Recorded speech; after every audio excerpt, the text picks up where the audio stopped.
Thank you very much for that warm introduction, and good morning, everyone. Fantastic to see all of you here. I'm very honored that I can kick off this conference with my story that I call the offer you can't refuse. And the story is really about how can we give customers an offer they can't refuse. And you know, the really interesting part is today that if you look to the expectations that people have today, it's really straightforward, and it doesn't really matter if you're from Belgium like I am, or if you're from Dubai, or if you're from Singapore, or if you're from New York. It's more or less the same what people want from a macro point of view.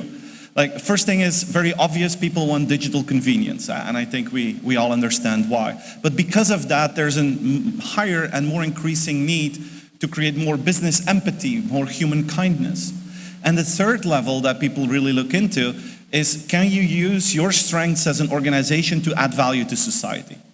And these three dimensions really define if you are ready to create an offer people can't refuse. And if you invest in those, it helps you to be ready for CX in the next couple of years.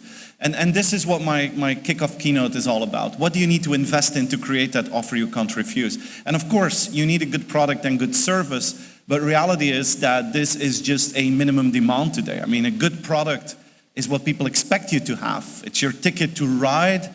It's not really your ticket to win anymore. And the same can be said about digital. We had with COVID the big digital jump forward. We have been almost like catapulted into the future of digital. And as a consequence, what you see is that the ultimate convenience has become a commodity. I mean, in the past 10 years, you could really positively differentiate yourself by being convenient. Today, if you are convenient, the customer thinks it's the most normal thing in the world. If you're not, it's like a negative differentiator. We live in this world of zero tolerance for digital inconvenience, which if you translate that to the customer's point of view, it actually means like, I will not spend my precious time as a customer to your digital incompetence. And if it's not good enough, people will not use it. Like, this is my favorite anti-advertising picture of the year. If it's not good enough, people will not use it. Zero tolerance for digital inconvenience. And the worst thing in the world today, if you ask me, is having to use a digital tool that doesn't work as it should because it's from the government or it's from a company with a monopoly. That can really, really upset us these days. And that is why I have an invitation for all of you. I hope that all of you, after this conference, that you all can become friction hunters. And a friction hunter in customer experience is someone who has an eye for detail, is someone who understands that you have certain frictions that are created for customers that you could easily remove. Small technical things that aren't right. Maybe your communication isn't really good. And a friction hunter can see that and knows that with a small effort, he or she can remove that friction for customers. That is what friction hunting is all about. Let me show you my favorite example of a friction hunting company. It's Walmart. You're all familiar with it. It's the largest company in the world. And a lot of people order online with Walmart. And then they have to go to the store to pick it up if they don't want home delivery. So when you go to the store and you want to pick up your groceries, a friction is having to wait in line. So what Walmart did is they installed all these huge pickup towers in every store, and then people come in, they scan their code, and in just a few seconds you have your groceries. So basically what they've done is they removed the friction of waiting in line, right? Which is cool, but then they were thinking it's not going far enough. Because people still need to find a parking spot, they need to walk to the store, and they need to carry all their stuff. So why don't we change the parking lots into drive-thrus? So people drive home after work, passing by a Walmart, they get on the parking lot, they don't even have to get out of the car, and the groceries are put in the trunk, and off they go. So basically what Walmart did is they removed the friction of finding the parking spot, walking to the store, and carrying your groceries. But you could say, hey, Steven, but what with people who don't drive home passing by a Walmart? Isn't a detour a friction? And that's right, that is a friction. That's why they created in-fridge delivery. In-fridge delivery means that you order online through your mobile, and then they send someone to your house. They open the door with a digital lock. They come in, they film everything they do, so you know what's happening. And then, they put everything, all your groceries nicely and neatly in the refrigerator. So the party can begin as soon as you come home. Today, there are more than 600,000 American families using this service. And what they've done is they basically removed all frictions. But some people tell me, yeah, Stephen, I don't like the idea of another human in my house when I'm not around. Well, if another human is a friction for you, we can send in the robots. So you see, there's an alternative for everything. For every friction that your customers have, there's an alternative. And as a little side story, I'm a huge fan of robots. These are my favorites here. I'm sure you've seen these videos. They're like cool and creepy at the same time. I love watching the videos, but if one of those robots would walk in there, I would run that way instantly. That's my relationship with them. And just as a small tip, if you would use them in your company, just treat a robot with respect or be willing to feel the pain. So that's as a little side tip, be very careful with that. But Walmart is a fantastic example of a friction hunting company. Can all of you transform yourselves in friction hunters? And the cool thing is that it doesn't really matter what your role in an organization is. Every person can be a friction hunter. It doesn't matter how high or low you are in the hierarchy. You can have an eye for detail and remove frictions for customers. That is what friction hunters do. And this is what customers expect from you these days. But if we want to go to the offer you can't refuse, just having a good product and just having good digital interfaces is not going to do it. Because those two, basically what they do is they create a strong transactional relationship. But I think the challenge for all of us CX professionals is to create a more emotional relationship. And to succeed in that, I like to build upon this minimum demand and invest in two strategies to make that happen. One is what I call partner in life. And the other one is about adding value to society, using your strength to make a positive difference for the world. And if you add all that together, that is when you have an offer you can't refuse. Now, what do I mean with partner in life? Let me dive into this a little bit. And I have to warn you, the next part of my presentation may sound a little bit strange. So be mentally ready for the fact that it will sound a little bit strange. Now, partner in life. Imagine this. Imagine that tomorrow morning you wake up and you look around and you think, oh my God, I'm no longer in beautiful Dubai. But you realize that you have changed into a rhino. I told you that it would be strange. So imagine this. Tomorrow morning you have become a rhino. And I want to prepare you for that moment. Now, the good news is this. If you wake up as a rhino, your first concern will be the same as waking up as a human. You will be hungry and thirsty. And there's good news. You can take care of that. But there's also bad news. And that is related to your safety. Because nature made a mistake. Nature made the assumption that a rhino would have no natural enemies. Because if a lion bumps into a rhino, the lion thinks, no, this is not a good idea. Where are the zebras, is what the lion thinks. So nature was like, okay, the zebras, the rhinos, they're safe, they're okay. And because of that, they didn't get all the premium safety features from nature. So a rhino doesn't have the best eyesight. A rhino doesn't have the best smelling capabilities. And unfortunately, because of that, the rhino is an easy victim for poachers, which is really, really sad. But there is good news. The rhino has a partner in life. These birds, they are called the oxpeckers. The oxpecker on the back of the rhino. And these birds, they don't just eat the parasites from the back of the rhino, they also function as an alarm system. Because these birds, they have great eyesight. And when they see humans coming from a far distance, they make a different sound. And the rhino recognizes the sound. And then the rhino knows, oh my God, there are humans coming, I have to run. That is partner in life. The oxpecker on the back of the rhino. Can you become the oxpecker on the back of the rhino for your clients? It means this. It means that you're always around, but you're not intrusive, and you add value at the exact right moment. This is what the market expects today.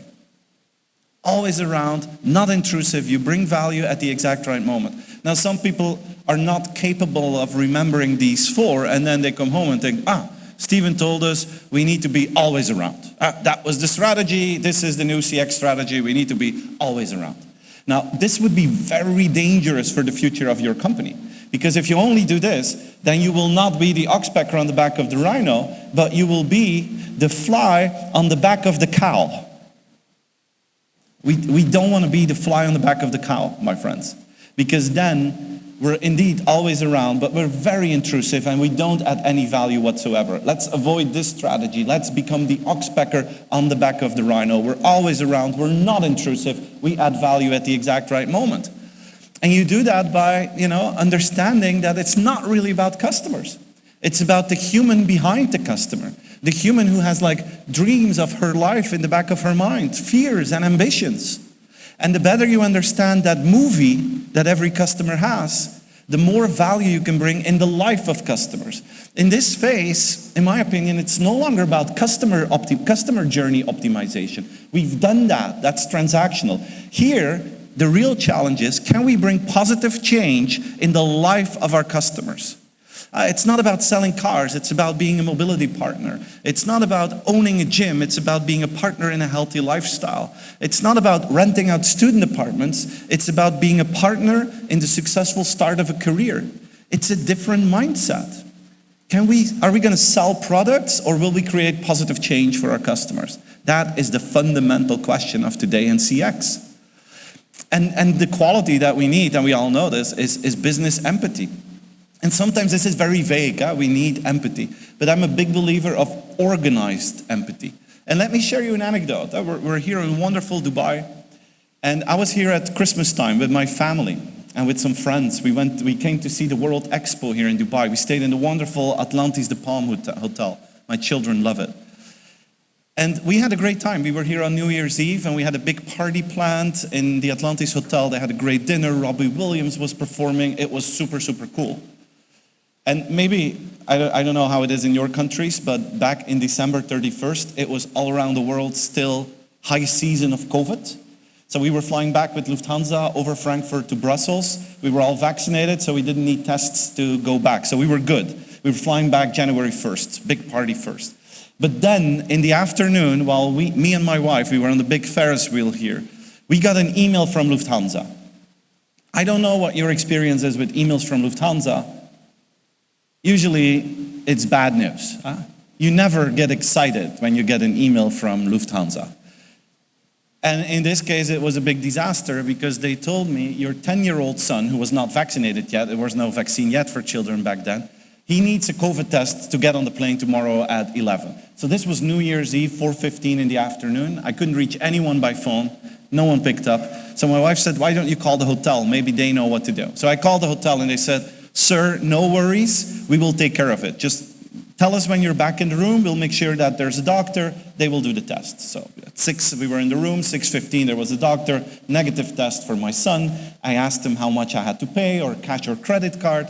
They said, well, we talked to the hotel, this is your New Year's gift from us, you don't need to pay, Happy New Year. And this sounds like a small thing, but it was so easy for them to say no to me, right? Sir, it's New Year's Eve. Sir, you should have known. Sir, it's not our responsibility. Oh, we're so sorry for the inconvenience. Like all the sentences you don't want to hear as a customer, they could have said all of them. But the only thing they said is, we'll take care of it for you. And when I have a positive CX surprise like that, I always try to look for the big boss to congratulate them. So I went to see the CEO of the Atlantis Hotel, and his name is Tom Roelens.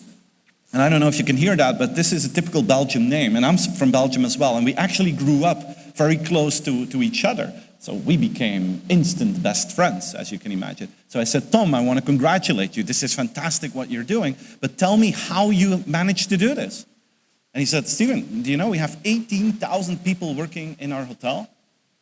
And half of them were hired in the last 3 months. I said, wow, even more impressive. How do you do it? Well, he said, we start every day with CX. It's our first job early in the morning. First hour of the day is about customer experience. And we have a lot of processes in our hotel. But every day we get new questions from customers. Some are very weird, but others make a lot of sense. And if they make a lot of sense, we add that specific request to our existing processes. And like my requests, an unexpected COVID test, I wasn't the first one, of course. So most hotels, they just act upon the request every single time. And then sometimes they're successful, sometimes they're not. They said we need to organize ourselves for this. So they have a small army of 30 or 40 doctors available so that 24/7 they can get a doctor to the hotel within the hour to help any client that has that specific request. This is what I call organized empathy. You understand that's an issue. You don't just try to say, we feel with you, but you solve it because you know that question will come back. And the cool thing with them is, even if they have strange requests, and they get a lot of strange requests, as long as it's not illegal or unsafe, they try to say yes. They start from yes and work backwards from there. And that culture, I think, is what sounds so easy, but has become so unusual these days, that if you say yes, just a little bit more, wow, your customers love you for that. And that is how you become that oxpecker on the back of the rhino. This is how you can become that partner in life to create positive change in the life of customers. And now we have the last part, adding value to society, trying to be part of the solution of many global challenges that we're facing today. And I always like to, I don't start from a sustainability point of view. I start from a customer point of view. And what you need to do is ask yourself, what is the trade-off that our customers have? Because all of us, we make trade-offs every single day. We choose between privacy and convenience every single day.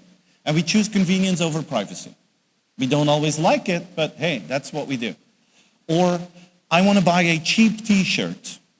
Even though I know it's made in an unethical way, I still like the t-shirt, so I'm going to buy it. That's a trade-off. Or I like to travel a lot. Even though I know it's bad for the planet, I still do it because I like to travel. That is a trade-off. What is the trade-off for the customer in your industry? And once you've identified that, then you can start to reduce it and maybe eventually eliminate it from the world. Let me show you a very simple example. Like us humans, we like fireworks, right? On New Year's Eve, on a big party, national holidays, those kind of things. But animals hate it, especially dogs and horses. They get really afraid by fireworks. This is a trade-off. Can we solve this trade-off? Yes, we can solve this trade-off because we have these miniature drones now. We can send them up in the sky by the thousands, and we get this beautiful sound and light spectacle. So we humans, we still have our moment of joy and happiness, but we don't punish animals anymore. This is solving a trade-off. What is the trade-off in your industry for the customer? And is there a way that you can start to reduce it? That's how you add value to the world in a way that it makes sense to your customer experience. Usually when companies add value to the world, it's like a sidetrack. I think the challenge is to bring it closer to the customer so that it adds value to the customer experience. And don't try to change the world. Customers expect you to change your world. Use your strengths to make a difference. And there you go. Huh? Then you have 4 layers of value. 4 layers, 4 dimensions that bring value to the customer today. Of course they want to have great product and service. Of course they want to have digital convenience. But that has become a minimum demand, which builds a transactional relationship, which is important. But if we want to differentiate ourselves with CX, it goes beyond that. It's about creating positive change for the world and creating positive change for customers, adding value to their life, really caring about what is important to the customer. And if you bring that together in one storyline, one customer experience, that's when you have the offer you can't refuse. And this is my invitation to all of you. I'm at the end of my talk, but I would like you to think about this and ask yourself, how well are we performing on each of these layers? Where are we making a difference? Where do we need to catch up? And I mean, you invested your time and your money today to come here to this great conference, which is very smart, right? You always need to invest in yourself, meet colleagues to talk about this. But on a day like this, I would like to invite you to dare to dream about what could be the best possible outcome on each of these layers for our organization. And start from that dream and reverse engineer it back and see what you can do to make it happen. Try to dream about the best possible customer experience, and then you reverse your way back to today, and you start building that offer you cannot refuse. This is what I had for all of you as the opening talk here today. If you like my work, you're always welcome to check me out on LinkedIn or YouTube or Instagram. I share a lot of content there, and always great to have a CX community joining me there. I wish you a wonderful day here, and thank you very much for listening to my speech. Thank you very much.